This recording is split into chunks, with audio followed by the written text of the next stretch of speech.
Nellore red cross వివాదాలకు care of address గా మారుతోంది. ఇటీవలే రెడ్ క్రాస్ చైర్మన్ పదవికి ఎమ్మెల్సీ చంద్రశేఖర్ రెడ్డి రాజీనామా చేశారు.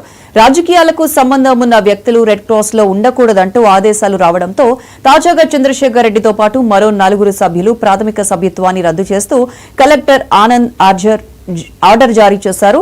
దీంతో న్యాయ పోరాటానికి సిద్దమవుతున్నారు మాజీ చైర్మన్. ఇక ఇండియన్ రెడ్ క్రాస్ లో యూనిఫామ్ రూల్స్ మాత్రమే ఉంటాయని, రాజకీయ ఒత్తిడితో కొత్త రూల్స్ పెడుతున్నారన్న చంద్రశేఖర్ రెడ్డితో మా senior coordinator Muralikrishna face to face.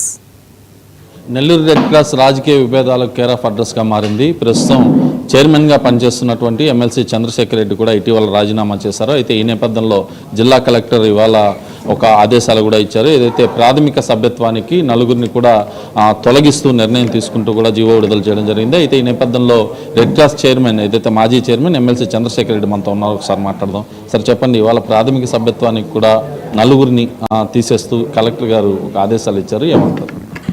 మొత్తం 5 మందిని తీసేశారు. అది పొలిటికల్గా ఇంటర్ఫరెన్స్ ఉంది అని చెప్పి ఆయన నోట్ చేసి మేనేజింగ్ కమిటీ నుంచే కాకుండా ప్రాథమిక సభ్యత్వం నుంచి ఇలా పొలిటికల్ ఇంటర్ఫరెన్స్ ఉంది అని చెప్పి తీసేయాలనుకుంటే నాకు తెలిసి 5% కూడా మిగలరు రెడ్ క్రాస్ లైఫ్ మెంబర్స్లో.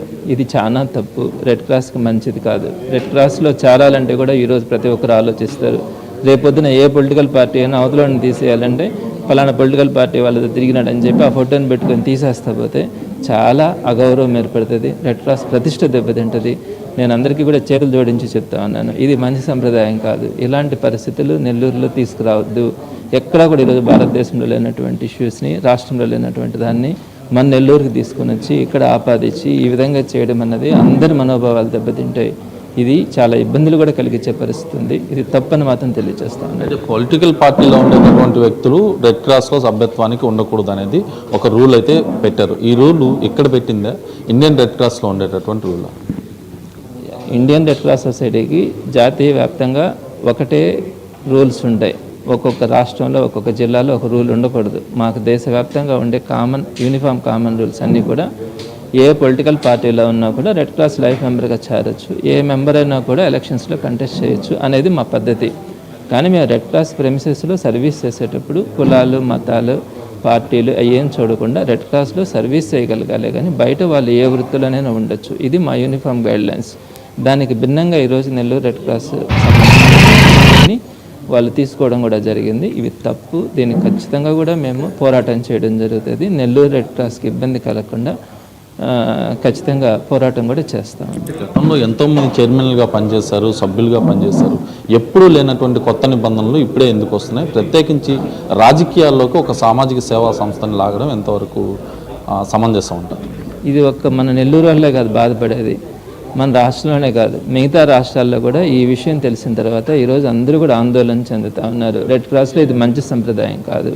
భవిష్యత్తులో దీన్ని అడ్డం పెట్టుకొని ఎవరికి పడకపోతే, ఏ పార్టీ అధికారంలో ఉంటే మిగతా వాళ్ళందరినీ తొలగించేస్తా పోతే రెడ్ క్రాస్ అప్రతిష్ట పాలవుతుంది, ఇబ్బంది పడుతుంది అని ఈరోజు అందరూ కూడా బాధపడుతున్నారు. రెడ్ క్రాస్ ప్రేమికులు, రెడ్ క్రాస్ని అభిమానించేవారు వారందరూ కూడా ఈరోజు చాలా బాధపడుతూ ఉన్నారు. తప్పకుండా దీనికి మార్పు తీసుకొని రావాలి.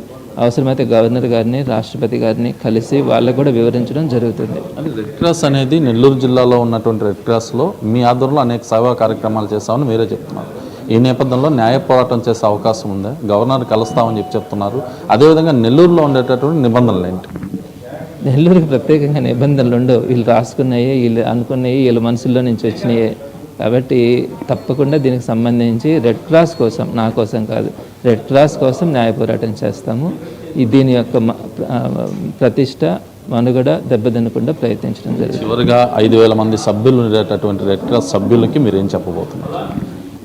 రెడ్ క్రాస్ ఎంతో ఒక మంచి ఆశయంతో ఏర్పాటైన సంస్థ. మనం అందరం కలిసి రెడ్ క్రాస్కి ఇబ్బంది కలగకుండా, రెడ్ క్రాస్ యొక్క యూనిఫామ్ గైడ్లైన్స్ ప్రకారం రెడ్ క్రాస్ నడిచేలాగా అందరం కూడా కలిసి ప్రయత్నిద్దాం. మన రెడ్ క్రాస్ని మనం కాపాడుకుందాం. మన నెల్లూరులో ఉన్నటువంటి సామాన్యులకు అందుబాటులో ఉండే నెల్లూరు రెడ్ క్రాస్ ప్రాజెక్టులన్నింటినీ కూడా అందరికీ ఇప్పుడు ఏ విధంగా అయితే జరుగుతూ ఉన్నాయో భవిష్యత్తులో కూడా అలాంటి కార్యక్రమాలే జరిగేలాగా మనం అందరం కలిసి ప్రయత్నిద్దామని 5,000 మంది రెడ్ క్రాస్ లైఫ్ మెంబర్స్ అందరికీ కూడా పేరు పేరున చేతులు జోడించి అందరికీ కూడా విజ్ఞప్తి చేస్తున్నాను. ఇవాళ కలెక్టర్ గారు తీసుకున్నటువంటి నిర్ణయం వెనుక రాజకీయానికి సంబంధించి ఎవరన్నా కీలక నేతలు ఉన్నారా? కలెక్టర్ గారు నాకు తెలిసినంత వరకు ఆయనకు చాలా మంచి పేరున్నటువంటి వ్యక్తి. మరి ఆయన ఇలాంటి డెసిషన్ తీసుకున్నారు అంటే డెఫినెట్గా గవర్నమెంట్ ఉందన్న ఆలోచనతో పొలిటికల్ లీడర్స్ తీసుకున్నటువంటి ఈ ఇష్యూని ముందుకు తీసుకెళ్లడం జరిగింది అన్నది నా అభిప్రాయం. ఓవరాల్గా ఏదైతే నెల్లూరుకి సంబంధించినటువంటి రెడ్ క్రాస్ అంశంలో పూర్తి స్థాయిలో కూడా న్యాయ పోరాటానికి సిద్ధమని చెప్పి మాజీ చైర్మన్ అదేవిధంగా ఎమ్మెల్సీ చంద్రశేఖర్ రెడ్డి చెప్తున్నారు. ఏదైతే ప్రాథమిక సభ్యత్వాలకి రాజీనామా చేయాలి, ప్రాథమిక సభ్యత్వాల నుంచి కూడా తొలగిస్తామంటూ కలెక్టర్ తీసుకున్నటువంటి నిర్ణయం వెనక రాజకీయ ఒత్తిడి అయితే ఉందని చెప్పి ఇటు పర్వతరెడ్డి చంద్రశేఖర్ రెడ్డి అయితే ఆరోపిస్తున్న పరిస్థితి అయితే ప్రస్తుతం కనిపిస్తుంది. వీడియో జర్నలిస్ట్ జోషితో కలిసి మురళీకృష్ణ.